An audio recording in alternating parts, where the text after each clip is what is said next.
Namaste everyone. Welcome to Advaita Vedanta House. The ongoing sessions on Aparokshanubhuti offered by Binduji. We are on the 44th session.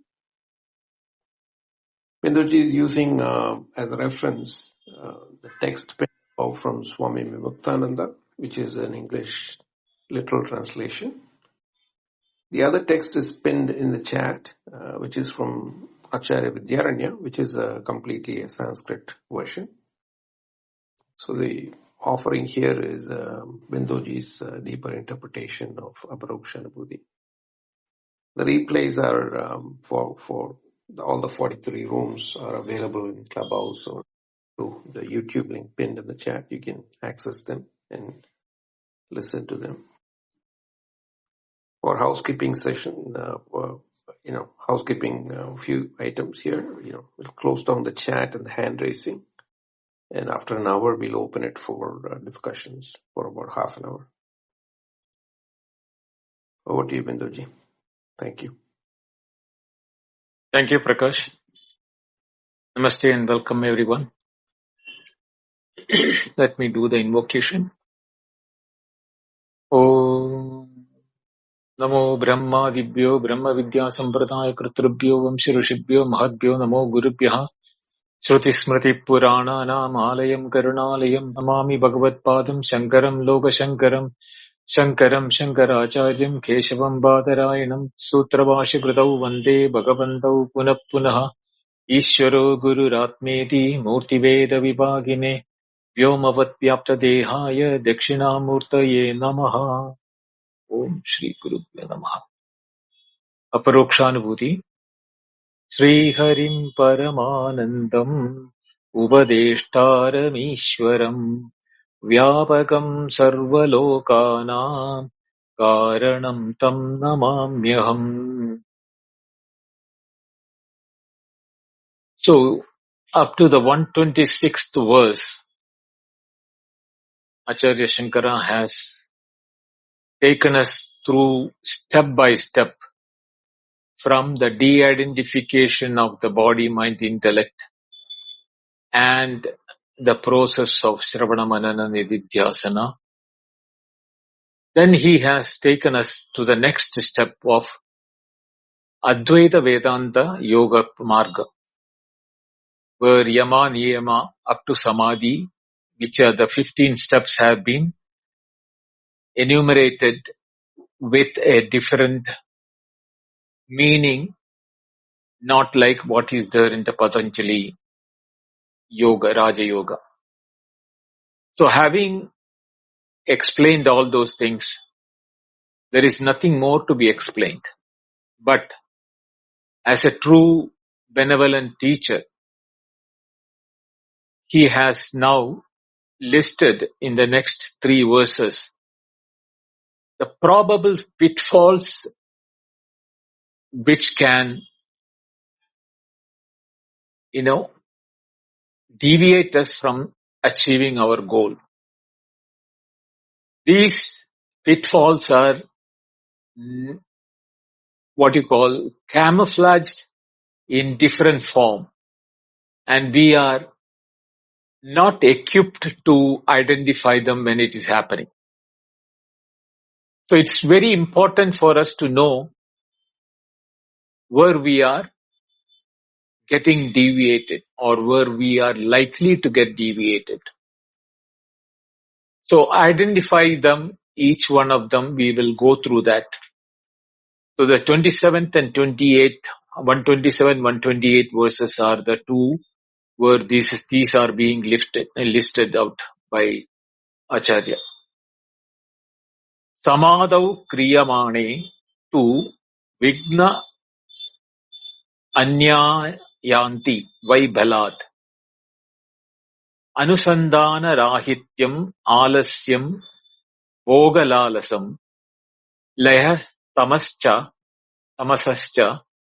vikshepo rasasadhanascha shunyata evam yad vigna bahulyam tyajyam brahmavidab shanai. Samādhau kriyamane. while undertaking the final step of Samādhi,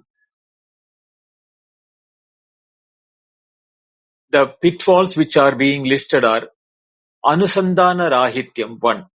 That is the lack of inquiry. Anusandhanam means to follow up on the steps of the 15 steps by culminating in the Samādhi.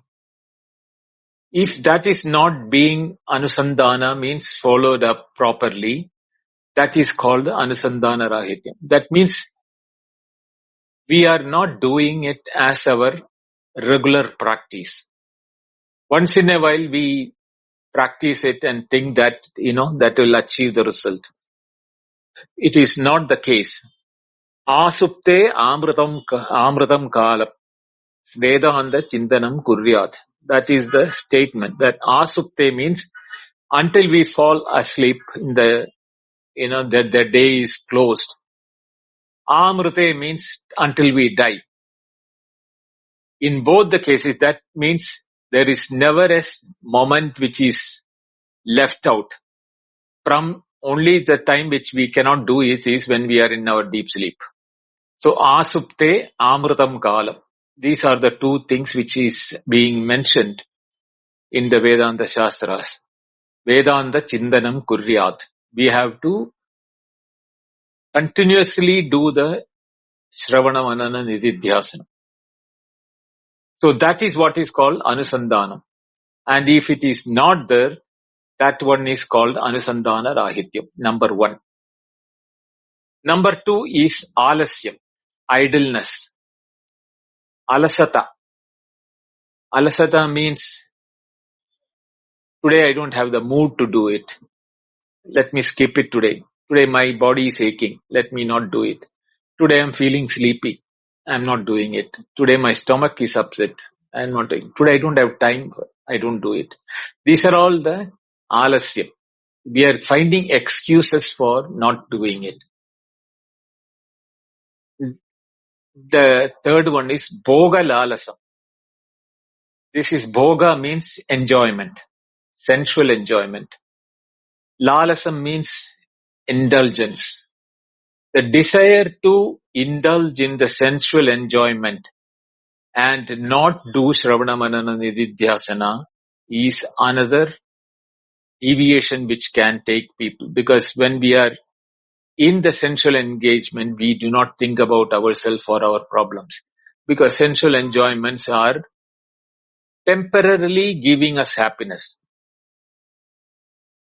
But we are looking for a permanent bliss or satisfaction or freedom or happiness. That is not to be confused with these enjoyments which we are seeing. This mostly happens when our body is prime, when we do not have any sickness and we have plenty of time and to indulge ourselves in our sense organs. The fourth one is a very important one. Laya. Laya means sleep.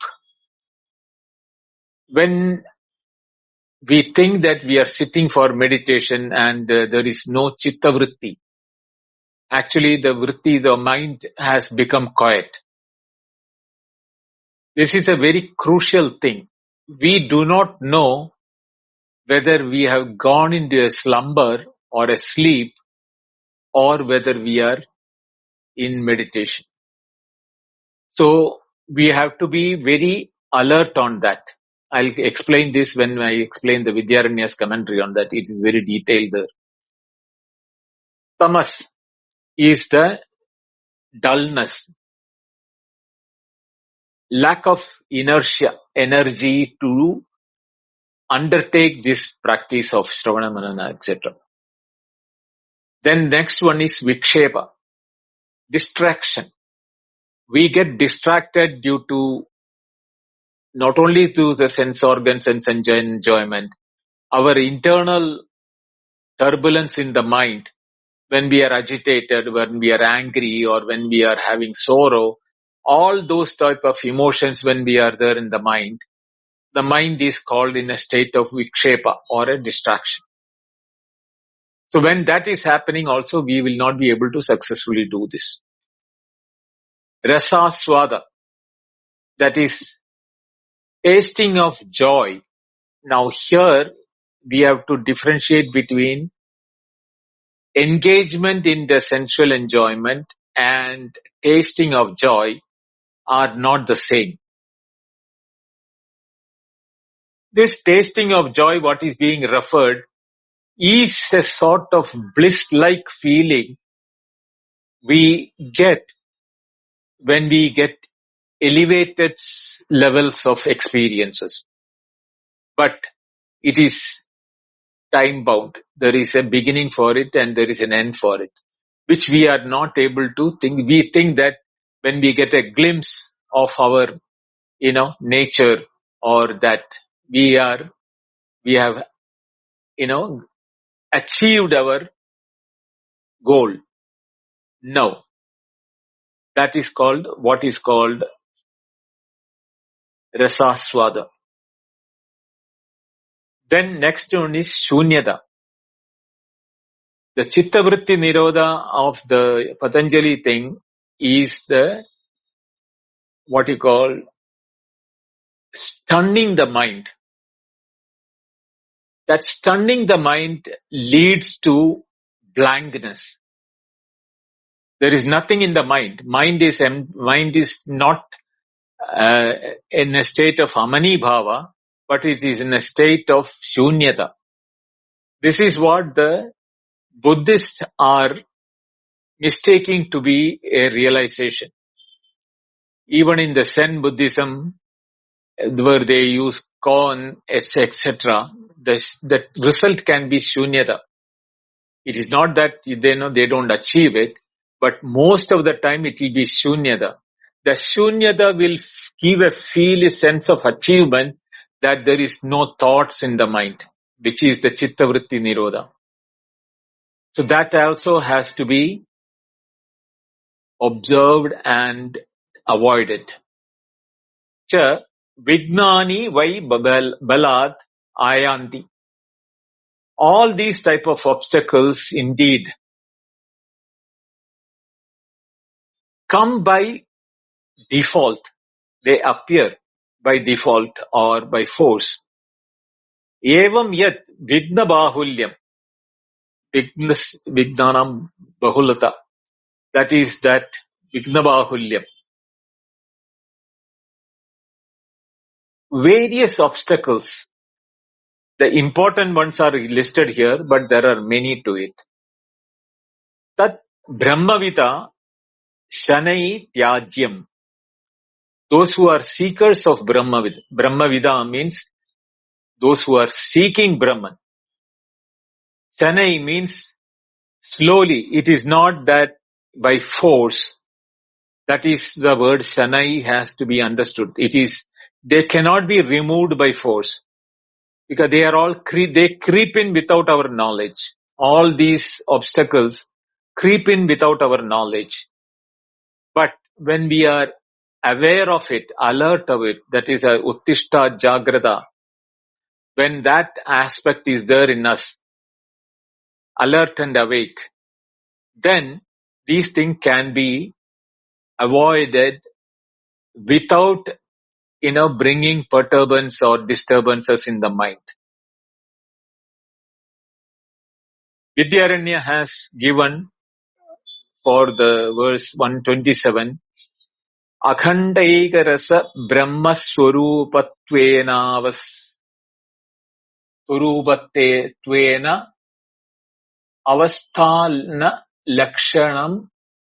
lakshana moksha paladha ayam samādhi paryando yogo Guru-anugraha anugrahavatam sukaroti tadapi sukaraha ityanādaravo na karyam vigna bahulyam sambhavadi ityadaha dvabhyam samadhavati spashte arthaha. So let me break it up. akhaṇḍa-eka-rasa-brahma-svarūpatvena avasthana lakshana moksha phaladaha. Akhaṇḍa means unbroken or homogeneous. No, eka-rasa is homogeneous. Unbroken, homogeneous, Brahma-svarūpatvena, in abidance in the characterized nature of Brahman. Avasthana means it is the abidance. Lakshana is the lakshana means is the benefit or the fruit. Moksha phaladaha is the moksha, is the fruit of bestowing or liberation. So characterized by the abidance in the undivided, akhaṇḍa, homogeneous essence of Brahman, eka-rasa Brahman, and avasthana, that is abiding in the lakshana or the character by moksha phalada, by the liberation, fruit of liberation. This I am Samādhi paryantat yogaha. Until we get into that state of akhaṇḍa-eka-rasa-brahma-svarūpatvena avasthana lakshana moksha phalada, that is the culmination, or what is we call it as the Aparokshanubhuti. This Samādhi paryantam, this Samādhi should culminate in that I am. That is what is called the yoga. This yoga, which we have seen the 15 steps, has to definitely culminate in the Samādhi, which is in the akhaṇḍa-eka-rasa-brahma-svarūpa. Guru-anugraha vataha sukaraha asti. For those who have the grace of Guru, this is indeed easy, attainable. The importance of the Guru's grace is mentioned here. We will know this because when we are in the obstacle state, for us to identify the obstacles by ourselves sometimes will delude us in such a way that whether we are in a laya or rasaswada or any of those things, shunyata, we will mistake it to be akhaṇḍa-eka-rasa or brahmatva. But when we are in the grace of Guru, the Guru's attention on the disciple, he can make out the condition of the disciple where he is going wrong, and he can correct it. This is what is called the grace of Guru. So, it is important that guidance from the Guru at every stage of this yoga of the 15 steps is beneficial until fructification of the Brahma-eka-rasa avasthana. That is establishing ourselves or abiding ourselves in the Brahman. Tatapi sukaraha iti anādaraha na karya. Nevertheless, thinking that it is easy, one should not lead to carelessness or lack of earnestness.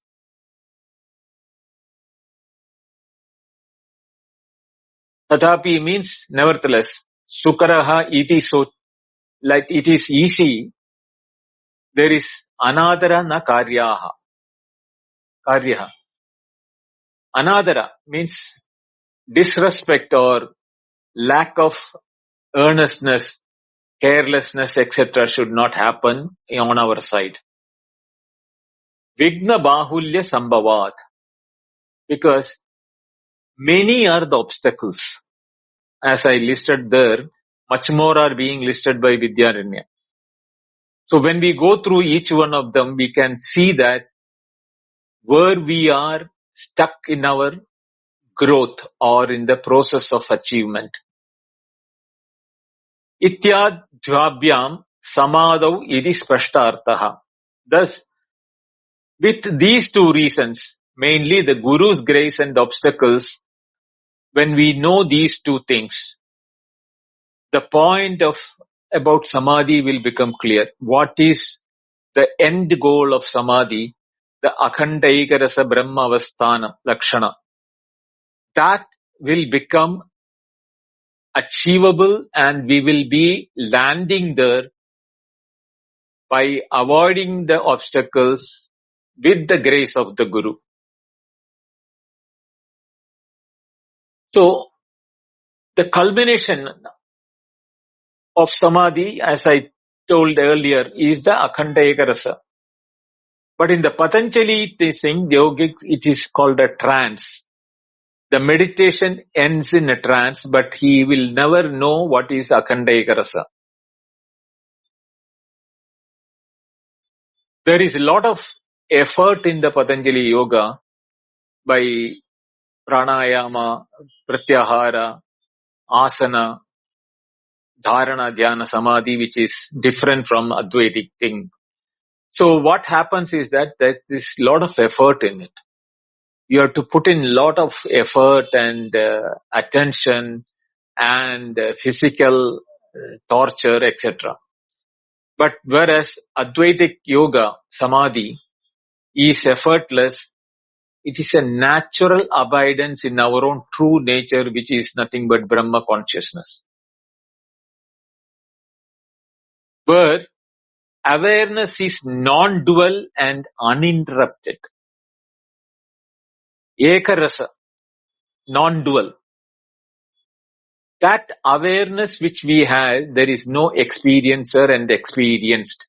There is no state which we experience, which is not the case in the Patañjali yoga. There is a samādhi avastha. Sapta bhumika is what they are being referred in the Yoga Vasishta of the Patanjali Yoga's culmination. So there are 7 levels, which is called the Sapta Bhumika in that process. But here, it is here and now, effortless, in natural abidance, where we realize the non-dual nature of awareness, and it is neither has a beginning nor an end, and it is uninterrupted. The case of Guru's grace, Advaita emphasizes that the śravaṇa-manana-nididhyāsana are essential, but the catalytic power of Guru's anugraha, by hand-holding us at every time we make a mistake or we are not able to identify our own fault, makes realization accessible, often removing these subtle egoic resistance.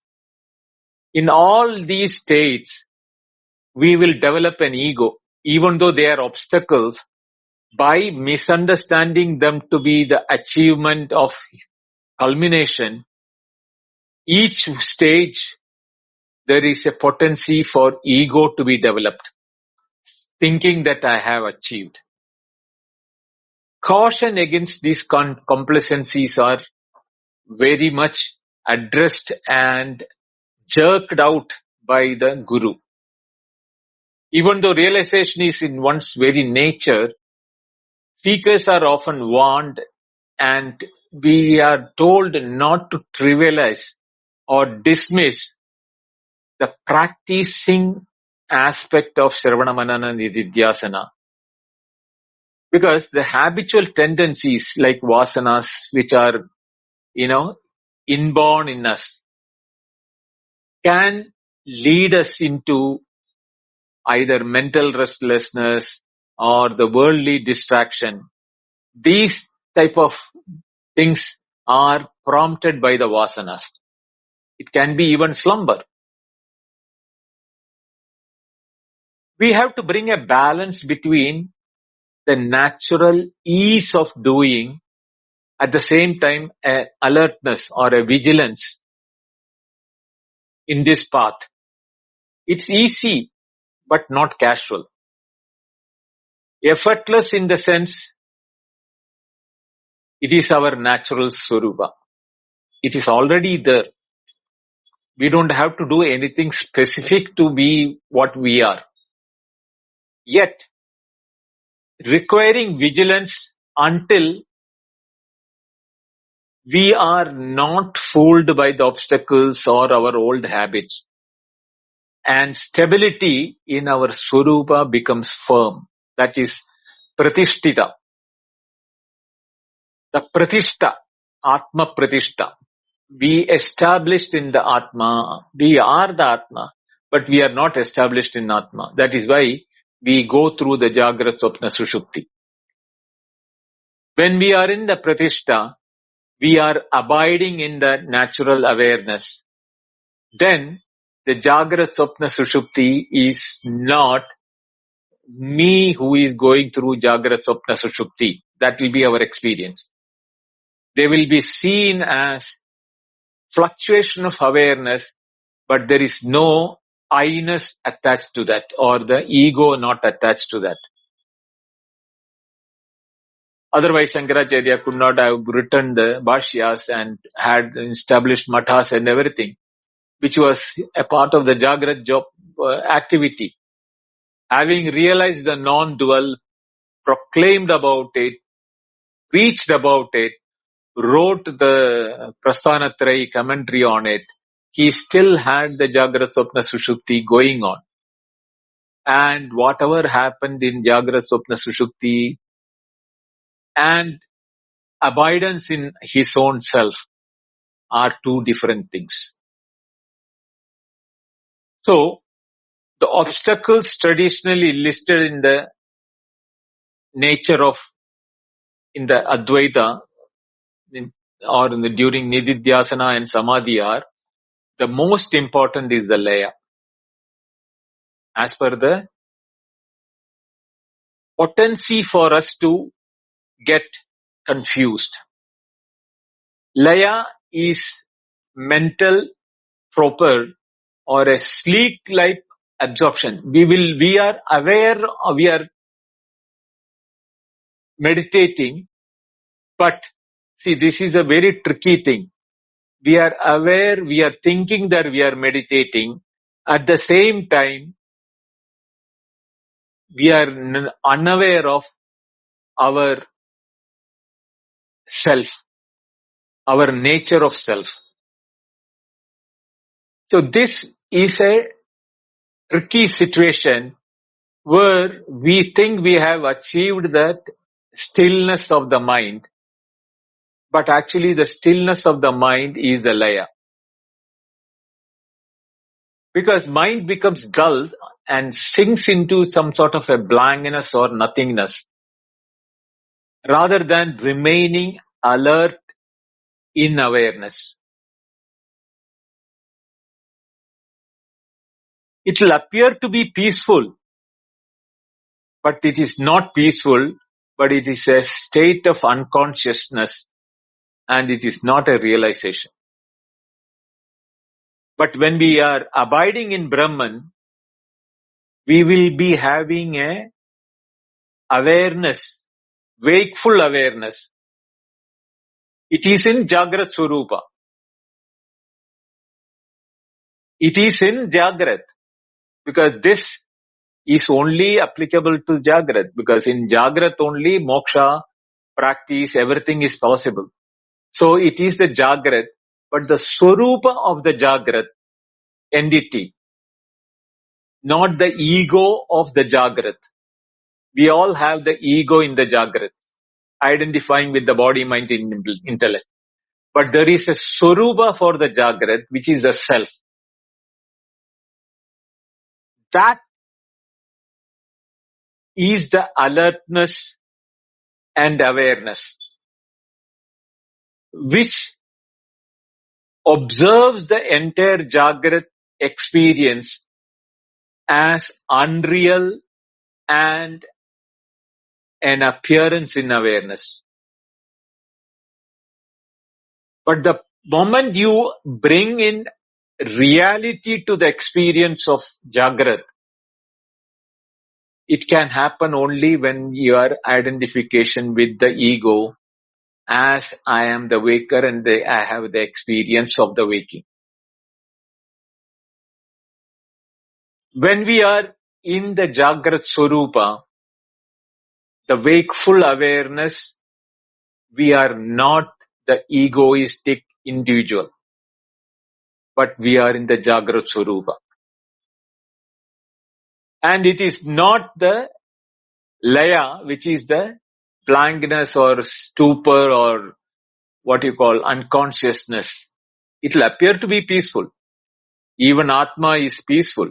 The Jagrat Swarupa is peaceful when you are not at the ego, identifying with the Jagrat. So that is the most dangerous thing which can fool us thinking that we have achieved our goal. But we are not achieved our goal. This we have to be alert, and under the guidance of a guru only we will know what is what. The second most damaging or dangerous is the vikshepa, distraction or restlessness due to our vasanas. The unburned vasanas is always playing their game in the mind, and the mind has to be alert in the awareness of the self, of the Jagara Swarupa, to resist these vikshepas, that restlessness and the projections, that mind keeps moving forward toward the objects, duties, worldly concerns, responsibilities. All those things will keep on, propping up in the mind, thinking that I cannot sit for meditation for long. I have to go and do this for my office. I have to do this for my family. I have to do this. I have not had my bath. I have not had my breakfast. I have to go to office. All those things will come in the morning when you are sitting for meditation. These are all vikshepas. And only an alert mind can resist staying absorbed in the akhaṇḍa-eka-rasa, Brahman, which is present all the time. Even when we are meditating, it is there. When we are not meditating, also it's there. But to identify it during śravaṇa-manana-nididhyāsana, when it will come, we don't know, because śravana is not different from manana, manana is not different from nididhyāsana. They're all overlapping. So we do not know when will the curtain fall and we'll see the light. But it should not be mistaken for an experience of Atma unless it is akhaṇḍa-eka-rasa. That is unbroken, non-dual alertness and awareness. There is no experience of an object-like thing where we become the experiencer. It becomes our being, our nature. We don't become the observer or the witness or the, knower of this knowledge. We become the knowledge. That is why vikshepa is the second most dangerous after laya. Then there is a list of things called kashaya, means latent impressions, subtle coloring, distractions, subtle tendencies. There are lists of them, many of them. All of them put together, we have one name called kashaya, which is called the subconscious impressions or the latent impressions in our being, not our self, but the individualized ego being. The ego sense that even that I am meditating well, or I have seen, bright light during my meditation, or I am feeling absolute bliss, like, milk and honey flowing down the heavens over me. I am inundated by happiness. All those things, I am there, and experience is also there. If these type of things are triggered by this ego sense, and sometimes it can be past experiences also, where we had a sense of satisfaction and bliss, that as a memory may come back. That is also one of the kashayas. So there are many such things with to list them itself is very difficult. But they're all due to the deep-seated seeds of duality, where the experiencer and the experienced object, or the experience per se, is vivid and clear. Unless that duality is dissolved by viveka, by the mind applying the teachings and the guidance of the Guru to eradicate these deep-rooted tendencies, we will not be able to get out of the various kashayas which are likely to prop up in our path of achievement. Rasaswada, happiness is our nature. Even the highest of the highest happiness which we can think about it, that is what? Yuvatadu yuvatsadeha asishto dridishto belishtaha. In the Taittiriya Upanishad, we studied that he is young, he is good looking, with all power, both physical and mental, intellectual, money, financial, and he is the monarch of the world, and there is nobody above him. And even, and his age is not under threat because he is not having any sickness or anything. Such a person's happiness is considered as the unit of one happiness. So rasaswada, even for that person, is minuscule when they compare to the other thing. Then when he says ta ekaha, that his rasa is one, shata rasa, then 100 times that is the devas, Manushya Gandharva, etc., the list we saw that in the Taittiriya. So when the rasaswada comes, we will forget our path. We will enjoy the bliss of meditation, not the bliss of the self. And the mind clings to that bliss of the meditation. There is a bliss which can achieve in meditation. That bliss is not our bliss of the self. Because in the meditation, bliss becomes another experience. It is an experience of the meditator, that bliss. But it is not the bliss of the nature of Swarupa, or the nature of the self. That experience of the meditator reinforces the duality that I am the meditator who is experiencing the bliss of meditation. Advaita says that the seeker must go beyond this bliss as an object or the path of objectification of this bliss. If you can objectify that bliss, that is not the bliss of the self. The pure self as a bliss can never be objectified. You can be that, but not be in it. So there is a difference between being that bliss and being in the bliss. Being in the bliss, you are aware of the bliss experience, and that is an objectifiable bliss.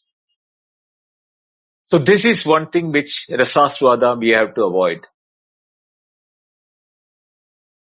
Then there are vignas which are happening due to the physical body identification, effects of past karma, prarabdha karma, like body, illness, external troubles, unavoidable life's events, obstruction. All these things are adi devika, adi baudika, adhyatma type of vignas, which we call it as prarabdha vigna. We should be intelligent enough to de-identify ourselves from this, saying that these are the effect of the identification with the body, mind, intellect complex, and the self is untouched. This self is Shuddha, Achyuta. It is never diminished, whereas all other experiences have got their wax and wane property.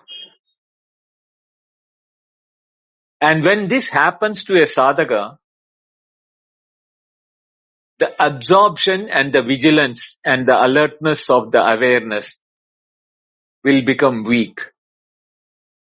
Only attention and using our viveka to differentiate between identification with the body, mind, intellect and de-identification of that can be achieved. Then a very tricky thing is there, which Vidyaranya is very clearly putting it is. He says that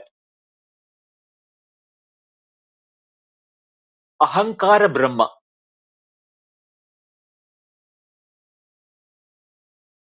ahankara Brahma, not Brahma, Brahma, ahankara Brahma, that I am advanced, I am a jnani, I know so many books, I know what Upanishads have said, I know what Krishna said in Bhagavad Gita, I know what Ramana Maharshi said, I know what Nisargadatta Maharaj said, I know what Aurobindo said. All those books I have drank all of them. So I am advanced, I am a jnani, and nobody can challenge me. The typical example which I can quote is the author Sri Harsha, who wrote Khandana Khandana Khadya. He says that nobody can challenge me. If there is anybody born in this world who thinks that he has the final philosophy, I'll break his philosophy. That is why he wrote that book, Khandana Khandana Khadya. So that is the pride of Ahankara Brahma. What will happen when you have the Ahankara Brahma? It will develop the doership in us. The study part of it, the by-hearting part of the Vedas, or the, recollection of them and repeating them without, humility and empathy to others who are trying to reach and attain that, but showing off in front of them that I am advanced, I am a Pandit and I know everything very well. So that is the Ahankara Brahma. So Vijayanya says that we need vigilance. All these obstacles show Nididhyāsana, Samādhi, Jnana Nishtha is a very delicate process. Where we are going to slip and deviate, we ourselves cannot predict or cannot know unless Guru's grace and constant discrimination, which is the Viveka, to recognize and transcend these pitfalls and remaining in akhaṇḍa-eka-rasa-brahma-svarūpa. So when this is clearly studied or attended to, and with the guidance of the Guru, it is easy and it is not difficult, and it is a path which is laid with the blessings of the Guru. Then he is listing some more things. Karya, aviveka. When you are developing viveka, the difference between dharma and adharma, discrimination we don't develop. Or viveka vishaya spuranam. That is the constant recognition of the perishing nature of the objects. That is the vishaya viveka. Vishaya means objects or objectification or whatever the objects are of our, we as a subject. Everything that is an object has a perishing nature. Therefore, I am different from them. Has to be achieved through the Vishaya Viveka Spuranam. Then, when we are clear with these things, the overall takeaway from these two verses is that obstacles by themselves are not failures, but they are indicators where a sadhaka can get stuck, misunderstanding that to be the final goal.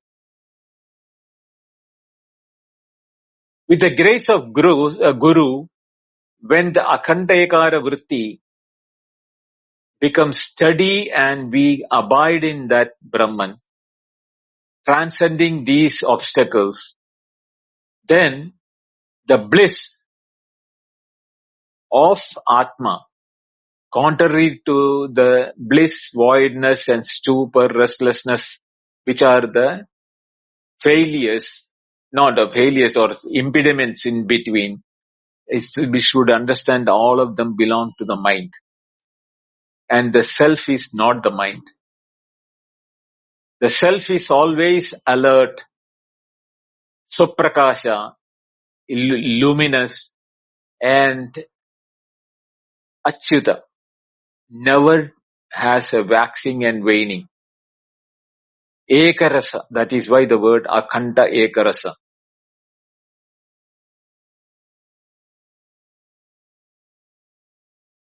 So, when we know all those things, he is concluding this with the next verse, which is the 129th verse, where he reads that Bhava vrittya hi bhavatvam shunya vrittya hi shunyata Brahma vrittya hi purnatvam tada purnatvam abhyaset. Bhava vrittya, by the thought of object. Bhava means bhu, bhava. From that, the thoughts of the objectification. Here bhava vritti is to thought of object. Objectification. When we keep on doing objectification, including the bliss of meditation, bhavatvam arises. We will identify the object. Or if we are not doing the objectification, but we are going into a laya or a shunyata, vritti shunyata. We don't have vritti. Vritti Nirodha has happened, but alertness of Atman has not come. So what happens is that Shunya Vritti will make us feel that that is the Brahman. Therefore, we will start identifying with the Shunyata. This is what happens when Vritti Nirodha is done without the alertness of the knowledge of self. Brahma Vidya Purnatvam and the Vritti of Brahman, of the nature of alertness of Atma or the self, when that is what is our attention on, then we will move to the fullness, perfection, and that has to be practiced. It will achieve by itself. It is praptasya prapti. But praptasya prapti, when it is prohibited by, when we have obstacles, the purnatvam or the fullness can never be achieved unless the obstacles are removed. For that, we should be aware what is Brahman or Atman and work on the obstacles not taking off us to misidentify the Brahman and the Laya or the Shunyata as our nature. So Vidyaranya says that Vritti eva bandha moksha karanam iti aha bhaveti. Vritti itself is the bondage and liberation. In some other place it says, Manayeva manushyanam karanam bandha mokshayo. For both the bondage and liberation, mind is the cause. Mind means nothing but vritti. The continuous vritti flow is what is mind. Otherwise there is nothing called a physical object called mind.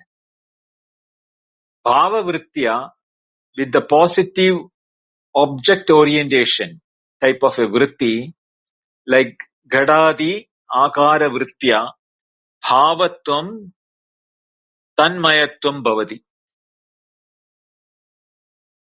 Like, identifying with those objects which are all part of the phenomenal world, including our individuality, physicality, body, mind, intellect, etc. are all created. Like the pot and the cloth, like our body is also created. So when the mind gets identified with that, it is the bondage. Shunya vrittya abhava vritti. In the meditation, we work for vritti nirodha and we go into slumber or we go into a blankness, laya or shunyata. In both these cases, what happens is that we will reach shunyata because jadata, it is jadata is means not inner, what you call insentience, whereas atma is fully sentient object.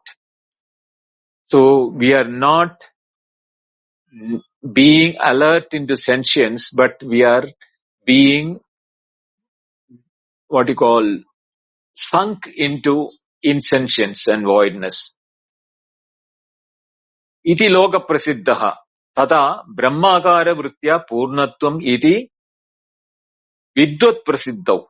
For those who are seekers or known for the tradition by the wise, brahmakara vritti, the mental mode of conforming to Brahman. There the mind and the Brahman are not two separate, which we explained in the Taittiriya. Yato vacho nivartande aprapya manasasaha. Because the mind is mind only when the name and form is there. So when the walk fails to, words fail to function, or when we know that we have to be free from the clutches of the words and the forms, which is nothing but walk, then the mind returns because it has nothing to hold on to. The mind cannot function. mind becomes no mind. That time, the same mind, mental mode, abides in Brahman. So there is no mind or Brahman separate, actually speaking. Then there, what happens is that there arises the fullness, purnatva. Because Brahman is Purnam. Purnamada Purnamidam Purnat Purnamudachyate. And this is known by the tradition. Tradition also says that the same thing. Tata kim ato aha purnatvam. Therefore, the result is the purnatva, or abidance in Brahman in the infinite completeness. Infinite completeness, unlimited freedom. There is nothing to limit your freedom, because there is only you, or Brahman, or Atman. Na dvitiyam asti. There is nothing second to you. Nanda tatra suryo bhadina chandratarakam nemo abhidyuto bandi kutoyam agni. Tameva bandam anubadi sarvam tasya basa sarvam idam vibadi. That tameva bandam, you are the only one which is shining. In that shining, you see yourself in everything. Yomam pashyati sarvatra sarvam cha mai pashyati. In the Bhagavad Gita, Krishna says that. Or as in the Chandogya it says, Yatra na anyat pasyati anyat srunodi anyat vijanati. The anyat is missing in everything, in all the forms. That is the purnatvam. And it is infinite completeness. And that is the final advice from Shankaracharya regarding the Samādhi. Now, from the next verse onwards, that is from the 130th verse onwards, the vritti which is alertness and abiding in Brahma, that is called Brahmamayi vritti. He is eulogifying, or, making complete appreciation and elaboration of how it is that.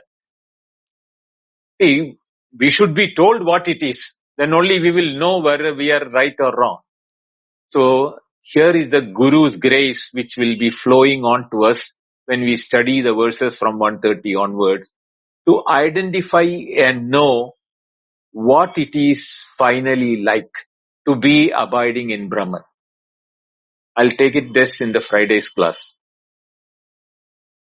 Om Purnamada Purnamidam Purnat Purnamudachyate Purnasya Purnamadaya Purnameva Vashishyate. Om Shanti Shanti Shanti. Harihi Om. Shri Gurubhyo Namaha. Harihi Om. Thank you. Dhanyawad. Thank you very much, Medoji. A very profound meditation today. I've opened the hand raising and the chat. Any follow-up questions, discussions? Medoji will be here for about half an hour.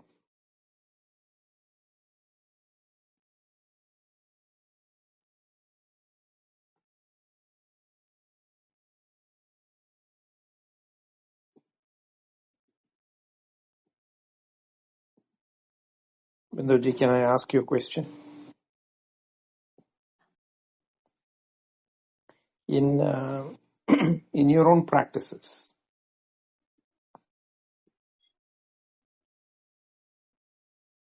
how does one maintain a daily routine?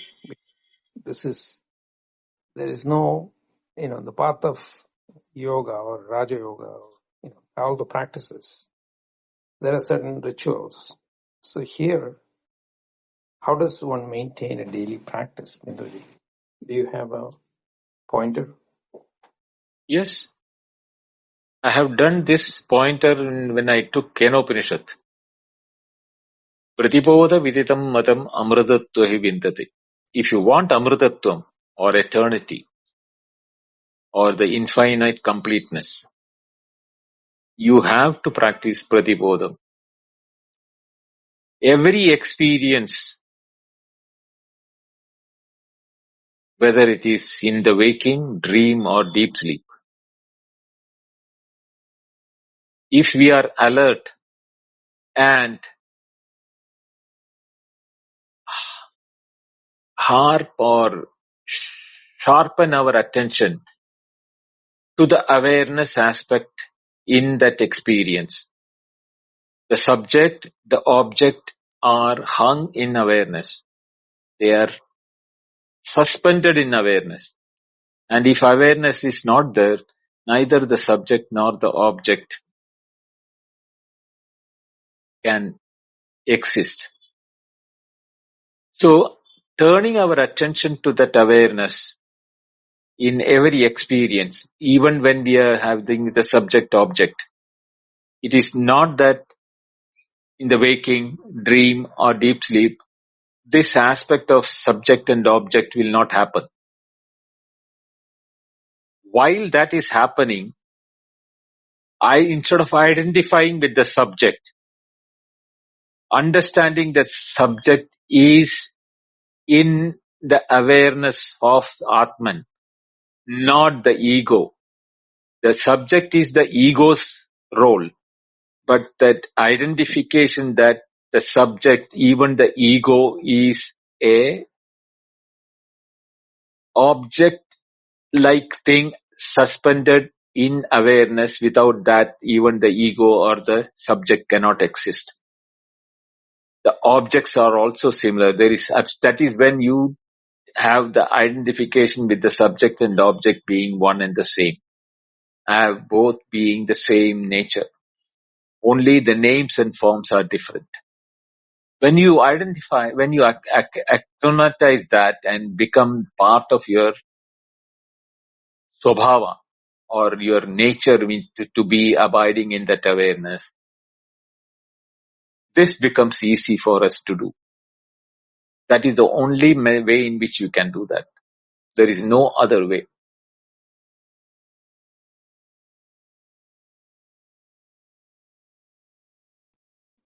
Thank you, Venduji. Thank you.